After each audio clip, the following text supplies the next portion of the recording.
ప్రార్థన చేసుకుని పరిశుద్ధుడ విమోచకరాన్ని పరిశుద్ధనామని బట్టి వందనాలు చెల్లించుకుంటున్నాను తండ్రి. రాత్రంతా మంచి నిద్రనిచ్చావు, వందనాలు. తిరిగి ఉదయ కాలంలో ప్రభావి పాద సన్నిధికి వచ్చినప్పుడు పనికొచ్చినందుకు వందనాలు. నీ వాక్యం చదువుతుండగా ప్రభావంతో మాట్లాడి నీ స్వరం వినిపించండి. సన్నిధి ఉంచు ఏసునామములో స్తుతించి ప్రార్థించి వేడుకుంటున్నాను తండ్రి. నిర్గమకాండము 22వ అధ్యాయం. తీసినవా? ఒకడు ఎద్దునైనను గొర్రెనైనను దొంగిలించి దాని అమ్మినను చంపినను ఆ ఎద్దుకు ప్రతిగా 5 ఎద్దులను ఆ గొర్రెకు ప్రతిగా 4 గొర్రెలను ఇవ్వవలెను. దొంగ కన్నము వేయుచుండగా వాడు దొరికి చచ్చినట్లు కొట్టబడిన ఎడల అందువలన రక్తపాతముండదు. సూర్యుడు ఉదయించిన తర్వాత దాన్ని కొట్టిన ఎడల వానికి రక్తపాతం ఉండదు.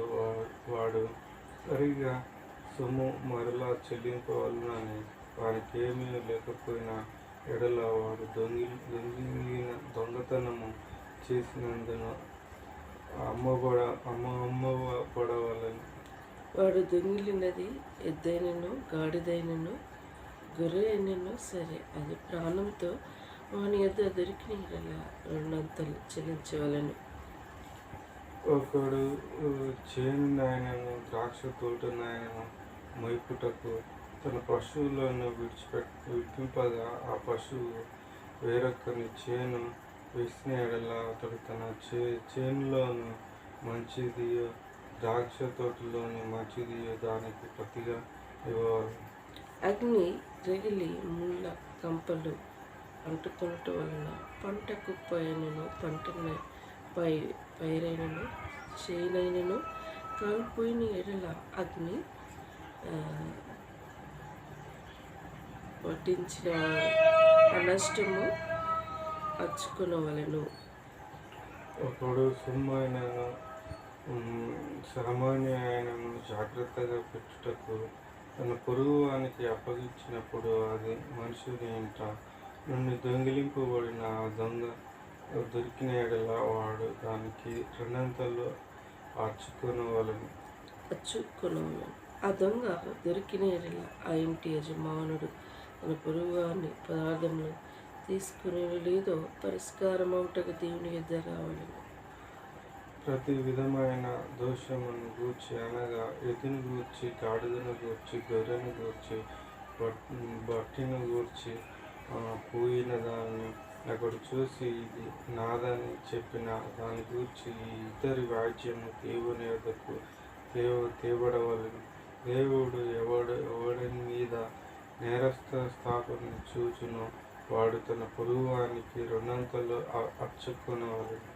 ఒకడు గాడిదైనను ఎద్దైనను గొర్రె అయినను మరి ఏ జంతువు అయినను కాపాడుటకు తన పొరుగువాని అప్పగించిన మీదట అది చచ్చినను హాని పొందినను ఎవరిను చూడకుండా తోలుకొని పోబడినను. వాడు తన పొరుగువాని సొమ్ము తీసుకోలేదనుటకు యెహోవా ప్రమాణము వారిద్దరి మధ్యన ఉండవలెను. సొత్తుదారుడు ఆ ప్రమాణం అప్పగింపవలను. ఆ నష్టమును అర్చనక్కర్లేదు. అది నిజముగా వాని యుద్ధ నుండి దొంగిపోయేల సొత్తుదారునికి ఆ నష్టమును అది నిజముగా చేర్చబడిన ఎడల వాడు సాక్ష్యం కొరకు దాని తేవలను. చేర్చబడిన దాని నష్టము అచ్చుకోనక్కర్లేదు. అది నిజంగా చేర్చబడిన ఎడల వాడు సాక్ష్యం కొరకు దాన్ని తేవలను. చీల్చబడిన దాన్ని నష్టము అర్చనక్కర్లేదు. దాని యజమానుడు దానితో నుండిన ఎడల దాని నష్టము అచ్చుకొనక్కర్లేదు. అది అద్దెన ఎడల అది దాని అద్దెకి వచ్చును. 16 దాని ఒకడు ప్రమాణము చేయబడిన ఒక కన్యకను కొలుపు ఆమెతో శయనించిన ఎడల ఆమె నిమిత్తము ఒలి ఇచ్చి ఆమె పెళ్లి చేసుకుని వాళ్ళని. ఆమె తండ్రి ఆమెను వానికి ఇయ్యనులని ఎలా వాడి కన్నికల ఓలి ఇచ్చి సొమ్ము చెల్లించవలను. శకునము చెప్పు దానిని బ్రతికనీయకూడదు. మృగ సంయోగం చేయు ప్రతివాడు నిశ్చయముగా మరణ శిక్ష అందువలెను. 20. యెహోవాకు మేమే మాత్రమే గాక వేరొక దేవుని బలి అర్పించువాడును శాపగ్రస్తుడు. పరదేశిని విసిగింపవద్దు, బాధింపవద్దు. మీరును ఐగుప్తు దేశంలోను పరదేశులై ఉంటున్నారు కదా. విధవరాలనైనా దిక్కులేని పిల్లలనైనా బాధ పెట్టకూడదు. వారిని చేత ఏ విధముగానైనా బాధ నుండి నాకు మొరపెట్టిన ఎడల నేను నిశ్చయముగా వారి మొరను విందును. నా కోపాగ్ని రగులుకొని మిమ్మల్ని కత్తి చేత చంపించదు. మీ భార్యలు విధవరాలులందరూ, మీ పిల్లలు దిక్కులేని వారందరూ. 25. నా ప్రజలలో నా ఎదురు నుండి ఒక బీదవానికి సొమ్ము అప్పించిన ఎడల వడ్డీకిచ్చు వాని వలె వాని ఎడల జరిగింపకూడదు, వానికి వడ్డీ కట్టకూడదు. నువ్వు ఎవడైనా నీ పొరుగు వాని వస్త్రము కడవగా తీసుకుని ఎడల సూర్యుని అస్తమించిన వేళక అది వానికి మరలా అప్పగింపు. ఒకడు కప్పుకునేది అది వాని దేహమును వస్త్రమును. వాడు మరి ఏమి కప్పుకొని వండుకును. నేను తేగలవాడను. వాడు నాకు మొర పెట్టినేలా నేను వినిదనను. 28.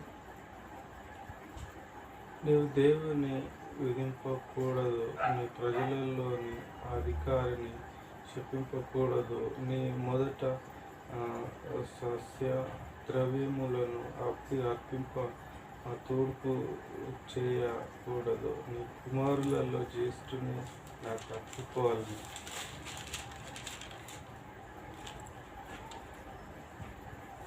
అట్లే నీ యొద్దను నీ గొర్రెలను అప్పగింపవలను.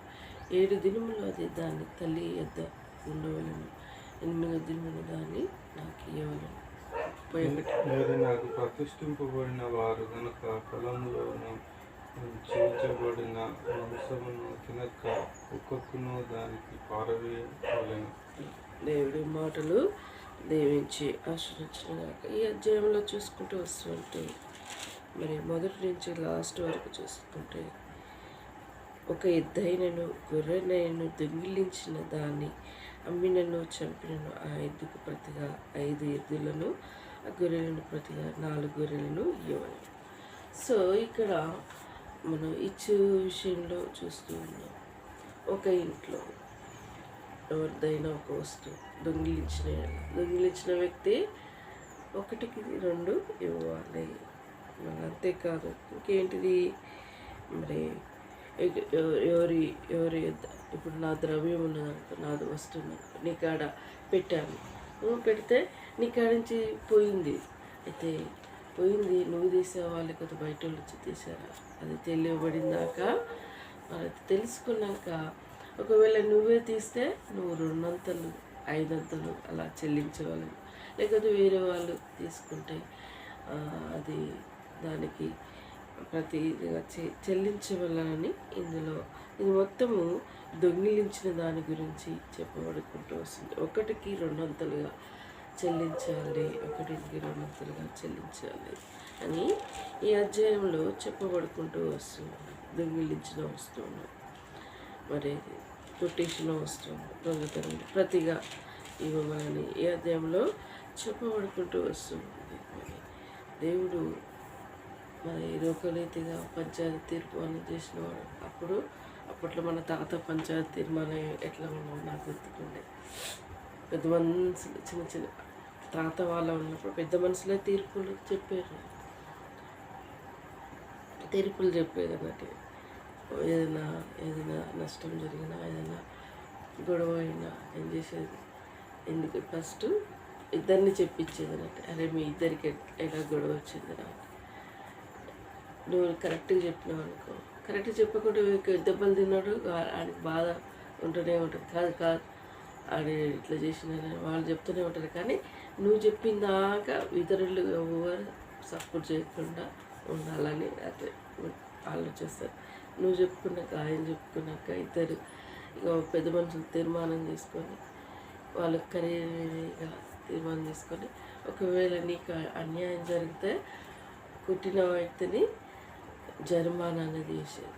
అప్పుడు ఇట్లా చేసేది. ఎందుకంటే జరిమానా శిక్ష అలాంటి చేస్తే మళ్ళీ తేప కొట్టడు, మళ్ళీ వేరేటోళ్ళకు కూడా కొట్టే ఛాయిస్ ఉండకుండా చేసేది. అదే తీర్పు పోలీసు వాళ్ళు కూడా అట్లా చేసేది. ఎందుకంటే ఇప్పుడు పోలీసు వాళ్ళకి అప్పచెప్పిన వాటికి ఒక రోజు 2 రోజులు జైల్లో వస్తారు. పలానా వ్యక్తి జైల్లో పోయినరా, 5 రోజులు 10 రోజులు జైల్లో ఉన్నారా, మనం అలాంటివి చేసి మనం కూడా జైలు పోతూ ఉన్నాం. అట్లా భయం అనేది ఉంటుంది. అలా ఉండే. ఇప్పుడు పోలీసులు అంటే భయం లేదు, ఏ వ్యక్తి అంటే భయం. చూస్తే కళ్ళ ఎదుటనే నేరాలు జరిగినా కానీ జరుగుతూనే ఉన్నాయి. పోలీస్ కేసులు అయితే ఎలా ఉంటూనే ఉన్నాయి, మళ్ళీ జరుగుతూనే ఉన్నాయి. రొటీన్ అయిపోయింది. కానీ శిక్ష అనేది ఇది జరుగుతుంది, మళ్ళీ ఇటు చేస్తే మంచి పద్ధతి కాదు అని భయం లేకుండా అయిపోయింది. ఎన్ని పోలీస్ కేసులు, ఎన్ని మర్డర్లు ఇలాంటివి జరిగినా రొటీన్ అయిపోయింది. మనం చూస్తలేము టీవీలలో ఈ హత్య జరిగింది, ఆ హత్య జరిగింది, ఆశ కోసం ఇల్లు కొట్టారు, ఆశ కోసం అది చేశారు అని అన్నీ చేస్తూనే ఉన్నారు, కేసులు పెడుతున్నారు, ఇవన్నీ జరుగుతూనే ఉన్నాయి. కానీ మనుషులలో మానవత్వం అనేది చెప్పబడిపోయింది. సహోదర ప్రేమ లేకపోయింది. అరే నా అన్నే కదా, అరే నా తమ్ముడే కదా, నా అక్కే కదా అనే స్వభావం ఉన్న వారికి చంపాలన్న ఆలోచన ఉండదు. నా ఆస్తి వాడు తింటాడా అది ఇట్లాంటివి. పాత జీవితం, పాత జీవితం మరి క్రీస్తు ప్రేమ లేని జీవితం అయిపోయింది. క్రీస్తు ప్రేమించిన వారు సహోదర ప్రేమ కలిగి ఉంటారు. ఒకరు కొట్టినారు, అందుకే దేవుడు చెప్పాడు, ఒక చెప్ప కొడితే 2 చెప్ప చూపించమన్నాడు. నాకు ఆ పొట్లో దాని అర్థం తెలియక కొడితే 2 చెప్ప చూపించమంటాడేంటి అంటే, క్రీస్తు ప్రేమ కలిగిన వారు ప్రేమనే చూపిస్తూ ఉంటారు. ఆ ప్రేమ ఎదుటి వ్యక్తిని మార్చేస్తూ ఉంటారు. ఒక దెబ్బ కొడతారు, 2 దెబ్బలు కొడతారు, కొట్టేవాడు కొడుతూనే ఉంటాడు. అట్టనే ఉన్నాం అనుకో, వీడేంది నేను ఇంత కొట్టినా ఇది ఇట్లే ఉన్నాడు అని వారిలోనే ఒక చలనం అనేది వచ్చే విధంగా ఉంటుంది. దేవుని బిడ్డలకి వీడు దేవుడు ఎరిగాడు, అందుకే నమ్ముకున్న వాళ్ళు మారిపోయింది. ఆయన ఆ క్రీస్తు స్వభావము మనలో చూసినప్పుడు అతను కూడా రక్షణలోనికి వస్తాడు, నమ్ముకుంటాడు. ఉంటుంది దైవత్వం అనేది అలా ఉంటుంది. క్రీస్తు ప్రేమ లేని వారు క్రైస్తవులు కూడా ఏం చేస్తూ ఉంటారు, అది నన్ను కొట్టాడా నేను 2 చెప్పకుండా నేను కూడా ఒకటి చేస్తాను. అలా అక్కడ క్రీస్తు ప్రేమ ఎక్కడ చూపించారు, క్రైస్తవులు అలా చూడాలి. దేవుని వాక్యంలో అసలు ఒక చెప్పకూడదు 2 చెప్ప చూపించమన్నాడు. నాకు ఈ వాక్యం బైబిల్ చదివినప్పుడు నా జీవిత యాత్ర ఎందుకు విన్నారు, ఎందుకు చేయడం, ఇవన్నీ దైవ ఈ లోకానికి ఈ బైబిల్ విరోధంగా ఉంటుంది. దేవుని మాటలేమో ఇట్లా ఉంటాయి, లోకభాసమైన పద్ధతిలో రివర్స్గా ఉంటాయి. నిన్నటి కాల సమయంలో నేను ఒక మాస్టర్ విషయంలో నేను డిస్కషన్ చేస్తే అభినయ దర్శనం పాప దానికి ఇట్లా కొడతాం, ఆ ప్రాంతానికి మీరు వెళ్ళొద్దు చేయొద్దు అని ముందే వార్నింగ్ ఇచ్చి చేసిండట. నువ్వు రాజ్యాంగం ఇచ్చింది ఎందుకు వెళ్తావు, అట్లా ఎందుకు అవుతుందని మీరే అని తను ముందుకెళ్ళి చేస్తూ ఉంటే వాళ్ళు కావాలని కుట్టారు. సీస మొక్కలతో ఇట్లా కుట్టించారు.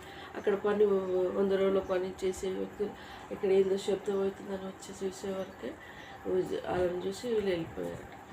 వెళ్ళిపోతే మళ్ళీ ఆయనను హాస్పిటల్ జాయిన్ చేసి అన్ని పోలీసులు ఎంక్వైరీ చేసి మళ్ళీ కొట్టిన వాళ్ళు ఉంటారట.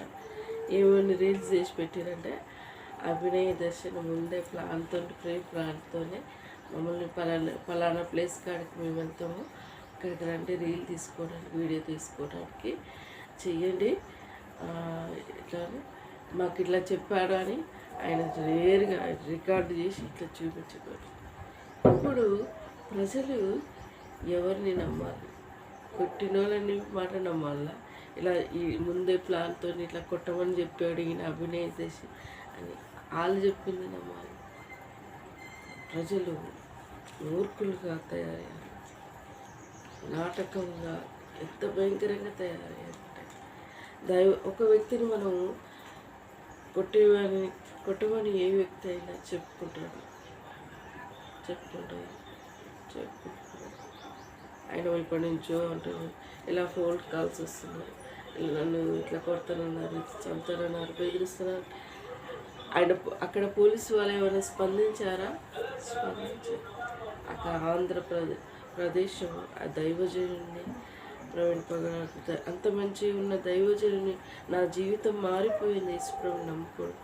ఆయన జీవిత చరిత్ర మొత్తం చెప్పి చేసిన వ్యక్తిని చంపేసి ఇక్కడ చంపేసి ఏడనో తీసుకుపోయి ఆడేసి ఆయన యాక్సిడెంట్ తాగి వచ్చి యాక్సిడెంట్ సీసీ కెమెరాలు ప్రజలు ఏం చేశారు?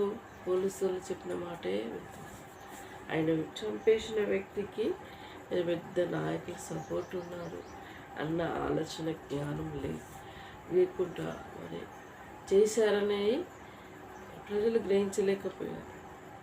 ఒక్కటి మాత్రం సత్యం, జీవం గల దేవుడు అనేవాడు చూస్తూ ఉన్నాడు. అబద్ధం ఆడిన వారికి దోష శిక్ష తప్పదు. నువ్వు అబద్ధం ఆడినావు కదరా, నీ శిక్ష నీకే తప్పుతుంది. ఎవరు చేసిన పాపము వారికి తప్పు. నేను ఇప్పుడు తప్పు చేసి ఇంట్లో తప్పు చేయలేదని ఒప్పుకుంటే అది సరిపోదు. మా అమ్మని నేను మా అయ్యని నేనేం చేయలేదు ఒప్పించారా? కానీ నీ పాపం అన్నది ఎప్పటికీ దాగి ఉంది, నీ తప్పు ఎప్పటికీ దాగి ఉంటుంది. జీవం గల దేవుడు చూస్తూ ఉంటాడు. ఆయన శిక్షకు పాత్రలుగా చేసేది. పాపం ఒప్పుకోవడానికైనా ప్రయత్నం చేస్తూ ఉంటాడు. పాపములు కప్పుపుచ్చుకోవడానికి ఆయన ప్రయత్నం చేయాలి. ఎప్పటికైనా నీ తప్పు బయటపడుతూ ఉంటుంది. మనం దొంగతనం చేస్తే ఎప్పటికైనా బయటపడుతూనే ఉంటుంది. అందుకే ఇంట్లో చిన్న పొరపాట్లు చేస్తాం. అమ్మ ఎప్పుడు ఇక్కడ ఉన్నది ఎవరో తీసిందిగా అంటారు. నేను తీసింది అమ్మ చూడలేదేమో అనుకున్నా. చూసి మనం ఏమంటే చెప్తూ ఉంటాం. చెప్పకుంటే అమ్మ అరుస్తూ ఉంటుంది. తీసిందని చెప్పుకోరు, చెప్పరాదని నేను ఏమనంటారా, మళ్ళీ ఎందుకు మాట్లాడతారు అని అంటారు. మనం చెప్పడం మంచి పద్ధతి. అమ్మ చూడలేదు కదా కానీ అమ్మకు తెలిసిపోతుంది. ఎందుకు ఇక్కడ పెట్టిన వస్తువు లేదే, ఎవరో తీసిండొచ్చు అని. మరి జీవం గల దేవుడు మనల్ని సృష్టించిన దేవుడు, మన అంతర్యాలు ఎరిగిన దేవుడు. ఆయనకు తెలియదా? నువ్వు స్థితిగతులు, నీ ఆలోచనలు, తలంపులు దేవుడు తెలుసు. దేవుడు చూస్తున్నాడని భయము మానవునికి లేకపోకుండా తయారైంది. దేవుడి మాటలు దీవించి ఆశ్రయించడానికి ప్రార్థించుకోండి. పరిశుద్ధుడా, విమోచకుడని పరిశుద్ధనామని పెట్టిన తిరిగి ఈ రోజు కోసం సిద్ధపరిచినందుకు మా పనుల్లో, మా చదువుల్లో మాకు ముందుగా ఉంటుంది ప్రభా. నీ చిత్తమైతే ఈరోజు నేను లోనికి అప్లై చేయడానికి వెళ్ళేటప్పుడు నన్ను బలపరచండి, మార్గం సరళపరచండి, సమాధానం ఇవ్వండి, సంతోషపరచండి. నా అక్కర్లు తీర్చబట్టుకో నీ కృప దయచేయండి ప్రభా. అనే విషయాలు తోడుగా ఉన్న అంధకార శక్తులు సంపూర్ణ విడుదల దాచి రూపానికి మరలా నేను సిద్ధపడుతుంది. కొన్ని బుక్స్ కావాలి ప్రభా, మార్గం సరళపరచండి, సహాయపడండి. నా చదువులో నన్ను బలపరచండి. నన్ను గవర్నమెంట్కి సేవ్ చేయాలని నీ ఉద్దేశం ఏమిటి? నన్ను నిలబెట్టండి ప్రభా. ఎందుకంటే ప్రభా, నేను ఏ ప్రయత్నం చేసినాను అది నీ చిత్తం లేనిది అది జరగదు ప్రభా. నీ చిత్తంలో నన్ను నిలబెట్టాలన్న ఉద్దేశం ఏమిటి? నన్ను ఎన్నిక చేయతండి. నీకు లోని విషయంలో అప్రోచ్ అది నా అక్కరలు తీర్చికొట్టకి నేను ప్రయత్నం చేస్తున్నాను ప్రభా. నా అక్కరలు తీర్చికొట్టకు మార్గం సరళపరచండి. అయ్యా అన్ని విషయాలు తోడుగా మ్యారేజ్ విషయంలో కూడా మార్గం సెటిల్ సమకూర్చండి. మరి గత కొన్ని దినాలు అందడానికి వెళ్ళలేకపోయాము, ఆటంకం జరిగింది, మార్గం సరళపరచండి. మరి భవిష్యత్తు విషయంలో రైల్వే జాబ్లో నిలబెట్టండి, బిడ్డను దీవించండి. శత్రు సాతాను తలను చెతుకు మాకు ఇచ్చిన వ్యక్తిగత వాగ్దానాన్ని సులువుగా చిక్కుపెట్టే శోధ నుండి కీడపాయనండి. మమ్మల్ని మా కుటుంబాలను కాపాడమని ప్రార్థిస్తాం. దాని కుటుంబాన్ని రక్షించండి. శోధన చీకట్లో బ్రతుకుతున్నారు ప్రభా, మన ఇతరాలు వెలిగించండి. రెక్కలు తెచ్చమని ప్రార్థిస్తున్నాం నాయన. మరి ఇక్కడ వెళ్తానన్నారు భర్తని, వారి కుటుంబం రక్షణ లేదు కాబట్టి బిడ్డ వాళ్ళకి ఏమి చెప్పాలంట వారిలో ఎక్కిపోయిస్తుంది ప్రభా, క్షమించండి. వారికి భర్త కుటుంబాన్ని రక్షించాలని కోరుకుంటున్నాం. ప్రయాణంలో తోడుగా కాపుదల భద్రత వచ్చామని కోరుకుంటున్నాం. నిరంజనుడి జ్ఞాపకం తీసుకుని బిడ్డలు శోధన నుండి కీడపాయ నుండి కాపాడండి. బిడ్డకి జోబు విషయంలో నిలబెట్టండి, ఎక్కడ స్థిరపరుస్తారు. ఇల్లు విషయంలో మార్గం సరళపరచండి. బిడ్డల భవిష్యత్తులో వెళ్ళకుండా కాపాడు, జాబులో నిలబెట్టండి. నీ కృపలో బతుపరచుకో. ఇంటి ద్వారా వచ్చే మేము దుష్టుడు దొంగిలించుకోండి. నీ కంచె వేయమని నీ పాద సన్నిధిలో వారు పెట్టుకుంటున్నాను తండ్రి. నీ కొందనాలు యూట్యూబ్ ద్వారా వింటున్న నా సబ్స్క్రైబర్ని దీవించాను. అభినయ్ దర్శనం దైవజనుడిని చంపినప్పుడు ఎన్నో రూమర్స్ వచ్చినప్పుడు ప్రభుత్వం ఏమైనా స్పందించి కరెక్ట్ న్యాయం చేసేదా ప్రభావం చేయలేదు. ఇతని మీద కూడా ఆదాయం చేశారు, కానీ చెడ్డ రూమర్స్ క్రియేట్ చేశారు. ఒకటి మాత్రం సత్యం ప్రభావ, నువ్వు చూస్తున్నావనే జ్ఞానం ప్రజలకి లేకపోయింది. సత్యమైనది వెలుగులో నడిచినట్టు ఈ లోకము ఎన్నిక చేసినావు దేవా. సత్యమే మాయల్లో జరిగించి నేను ఆమెను గణత తెచ్చుకుంటాను. రానయ్యున్న దేవుడు ఆమెను జ్ఞాపకం చేసుకో. ఇంతవరకు చేసిన మేలుని పెట్టున్నాను. ప్రాంతాన్ని నల్గొండ జిల్లా ప్రాంతాన్ని అధికారులని జ్ఞాపకం, రేవంత్ రెడ్డి గారి పరిపాలన జ్ఞాపకం. ప్రజలకు ఏమి కావాలో అది చేసినప్పుడు అది నిలబడుతుందని జ్ఞానము అతనికి దయచేయండి. అయ్యా నా కుటుంబాన్ని తొలై గ్రామాన్ని రక్షించండి, కాపాడు. అయ్యా ముఖ్యంగా ఎండ తీవ్రత నుండి కాపాడండి. రానున్న దినాల్లో మంచి వర్షాలను పెంచండి. ఇలా నా కుటుంబాన్ని నీ కృపగల హస్తాన్ని కప్పుచెప్తాను. నా రక్షములు నీ స్వహస్తాలు కప్పుచెప్తాను. నా ఫ్రెండ్స్ని కూడా రక్షించమని కోరు.